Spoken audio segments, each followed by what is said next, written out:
BTCৰ যিমান বালি পাথৰ গছ-গছনি আছে, আপুনি চাওক আমাৰ BTCৰ টোটেল মাটিৰ 34% হ'ল বন এৰিয়া, অৰ্থাৎ ফৰেষ্ট এৰিয়া। সেই ফৰেষ্ট এৰিয়াৰ 14% অলৰেডি ইনক্ৰচ হৈ গৈছে। BPFৰ সময়তে 20% আমাক কোনোপধ্যে আমি ৰখাই আছোঁ, যাৰ ফলত আমি দুটাকে নেশ্যনেল পাৰ্ক কৰিবলৈ সক্ষম হ'লোঁ। আৰু এই 3-4 মাহৰ ভিতৰত আমি আনাদাৰ 3টা ৱাইল্ড লাইফ চেঞ্চুৰী কৰিবলৈ গৈ আছোঁ। সেইটো অসম গভৰ্ণমেণ্টৰ বৰ্তমানৰ chief minister doctor Himanta Biswa শৰ্মাৰ আশীৰ্বাদৰ দ্বাৰা আমি কৰিবলৈ সক্ষম হৈছোঁ। এতিয়া আমি বন্ধ কৰিবলৈ পাৰিছোঁ। আৰু সেই বস্তুটোকে আমাৰ দুষ্কৃতিকাৰীয়ে, যিসকল দস্যু হয়, বালি দস্যু, বন দস্যু, পাথৰ দস্যু, পানী দস্যু, সেই দস্যুবিলাকে চুৰ কৰিব নোৱাৰাৰ কাৰণে আমাৰ ডিপাৰ্টমেণ্টক বদনাম কৰিছে। চোৰকটো নাকি লগাব লাগিব, গেট কিয় নালাগিব?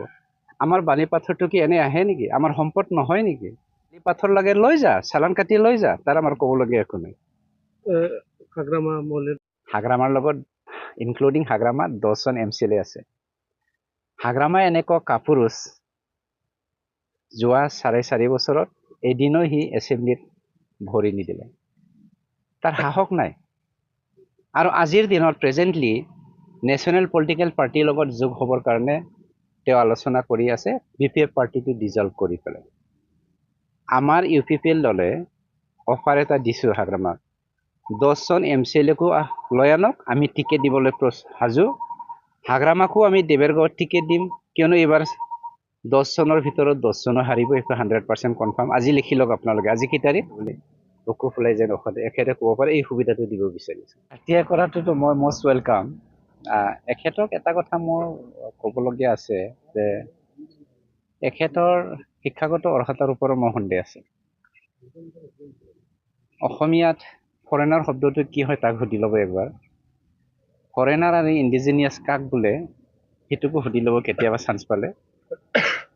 মানে তেওঁ ভাবিছে নেকি যে BTRটো ভাৰত ৰাষ্ট্ৰৰ পৰা বেলেগ হৈ পেলাই কিবা এটা নতুন ৰাষ্ট্ৰ হৈছে নেকি, যাৰ ফলত এই BTR ৰাষ্ট্ৰ বুলি ক'বলৈ কৈ তেওঁ মানে মোক ফৰেনাৰ ক'বলৈ গৈছে। কিয়নো মইতো ভাৰতীয় মানুহ, হয় নে নহয়? মইতো অসমবাসী। কোনটো যুক্তিত মানে শিক্ষাটো যে গুণগত নহয়, সেইটোৰ কাৰণে হৈছে মই অনুভৱ কৰিছোঁ। ডাষ্টবিনৰ অসমীয়াত কি কয় তাক সুধি ল'বচোন হাগ্ৰামাক। মই তাকে কৈছোঁ, তাৰ ভাষা আৰু যিটো চলন ফুৰণ, সেইটো ল'লে মানে তাৰ শিক্ষাগত অৰ্হতাৰ ওপৰত মোৰ সন্দেহ আছে। আজি এনেকুৱা শান্তি 16 শতিকাৰ মাতেৰে আমি বসবাস কৰিবলৈ সক্ষম হৈছোঁ। এনেকুৱা এখন ফুলনি বাৰী আমি গঢ়িবলৈ সক্ষম হৈছোঁ, য'ত যদি অসমীয়া ভাষী মানুহে গন্ধৰাজ হিচাপে ফুলে, বড়ো মানুহে জবা ফুল হিচাপে ফুলিবলৈ সক্ষম হৈছে। সকলো জাতিয়ে এপাহ ফুল হিচাপে ফুলি আছে, য'ত নেকি আমি সুন্দৰ এটা ফুলনি বাৰী বনিবলৈ সক্ষম হৈছোঁ। পাৰ্থক্য বহুত। সি যদি নৰ্থ পল, আমি চাউথ পল। সি যদি নিজকে আকাশত বোলে কয়, আমি কিন্তু পৃথিৱীতে থাকি সকলো জাতি জনগোষ্ঠীৰ লগত শান্তি সমন্বয় অক্ষতাৰে সমাজ সেৱা কৰি আছোঁ আৰু জীৱন যাপন